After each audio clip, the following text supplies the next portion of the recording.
আজকে আমি বানাচ্ছি কুণ্ডুলি ফ্রাই রেসিপি। কুণ্ডুলি ফ্রাই রেসিপি বানানোর জন্য নিয়ে নিচ্ছি কুণ্ডুলি কেটে নিচ্ছি।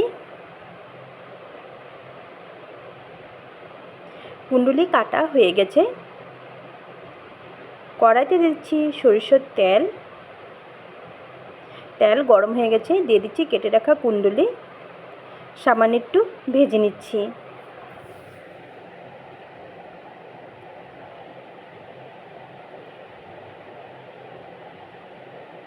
এখন দিয়ে দিচ্ছি স্বাদ মতো নুন, দিয়ে দিচ্ছি পরিমাণ মতো হলুদ গুঁড়ো। আবারও সামান্য একটু ভেজে নিচ্ছি। এখন দিয়ে দিচ্ছি ভাজা মশলা, দিয়ে দিচ্ছি শুকনো লঙ্কার গুঁড়ো। মশলার সাথে কুণ্ডুলি ভালো করে ভেজে নিচ্ছি। ভাজা হয়ে গেছে, নামিয়ে নিচ্ছি। কুণ্ডুলি ফ্রাই রেসিপি হয়ে গেছে।